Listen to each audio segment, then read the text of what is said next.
Hello friends, welcome back to my channel. ఈరోజు మనము ఎంతో ఈజీ అండ్ టేస్టీగా చేసుకునే సేమియా ఉప్మాని, అది కూడా వెజిటేబుల్స్తో ఓవెన్లో ఎలా తయారు చేయాలో చూద్దాము. ఫస్ట్గా ఒక మైక్రోవేవ్ సేఫ్ బౌల్లో 2 స్పూన్స్ ఆయిల్ని యాడ్ చేయండి. ఇప్పుడు మనము మైక్రోవేవ్ సెట్టింగ్లో హై పవర్ని సెలెక్ట్ చేసుకొని అందులో 2 మినిట్స్ వరకు ఆయిల్ని హీట్ చేయాలి అండి. హీట్ చేసిన తర్వాత మనకి తాలింపు దినుసులు ఉంటాయి కదండి, వాటిని మనము వేడి వేడి ఆయిల్లో వేసి మళ్ళీ ఒక 2 మినిట్స్ వరకు సెట్ చేయాలి. హై పవర్లోనే మైక్రోవేవ్లో సెట్ చేసి 2 మినిట్స్ వరకు హీట్ చేయాలి. తాలింపు దినుసుల్లో ఆవాలు, జీలకర్ర ఇంకా పచ్చెనపప్పుని యాడ్ చేయండి. యాడ్ చేసి బాగా మిక్స్ చేయండి. ఆయిల్లో కలిసేంత వరకు కూడా బాగా మిక్స్ చేసుకోవాలి అండి. వీడియోలో కనిపిస్తున్నట్టు ఆవాలు, పచ్చిశనగపప్పు ఇంకా జీలకర్రని యాడ్ చేసి మిక్స్ చేయండి. తర్వాత పచ్చి బఠానీని కూడా యాడ్ చేయండి. యాడ్ చేసి బాగా ఆయిల్లో కలిసేలాగా మిక్స్ చేసేసి మనము మైక్రోవేవ్లో ఇప్పుడు సెట్ చేసుకోవాలండి. సేమ్ హై పవర్లోనే సెట్ చేసుకోవాలి. మైక్రోవేవ్లో P90 అని ఉంటాయండి సెట్టింగ్స్. నేను ఇక్కడ IBF కంపెనీ మైక్రోవేవ్ని యూస్ చేశానండి.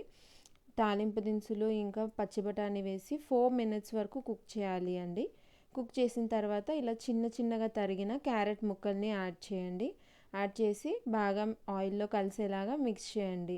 తర్వాత చిన్నగా తరిగిన ఉల్లిపాయ ముక్కల్ని కూడా యాడ్ చేసి ఆయిల్లో బాగా మిక్స్ చేసి ఒక మైక్రోవేవ్ ఓవెన్లో 2 మినిట్స్ వరకు సెట్ చేసి మళ్ళీ హీట్ చేయండి.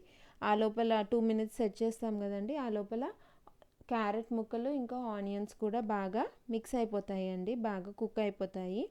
తర్వాత ఒక మీడియం సైజ్ టొమాటోని కూడా యాడ్ చేసి ఒక 1 స్పూన్ సాల్ట్ని యాడ్ చేసి బాగా మిక్స్ చేయండి ముక్కలన్నిటికీ పట్టేలాగా.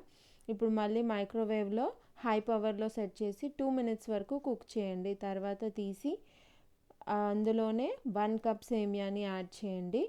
1 కప్కి 2 కప్స్ వాటర్ అవసరం అవుతాయండి మనకి ఇక్కడ. మీరు ఒకవేళ ఇంకా పొడిలాడుతూ కావాలనుకుంటే 2 కప్స్కి కొంచెం తగ్గించి వాటర్ని పోయండి.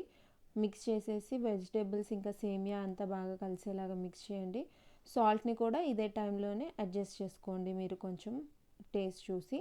తర్వాత హై పవర్లోనే 4 మినిట్స్ సెట్ చేసి టైంని ఆన్ చేసేసి అది టైం అయిపోయే వరకు స్టాప్ చేసేసారంటే అంతేనండి, మనకి ఎంతో టేస్టీ హెల్దీ ఇంకా చాలా ఈజీ రెసిపీ రెడీ అయిపోయిందండి, సేమియా ఉప్మా.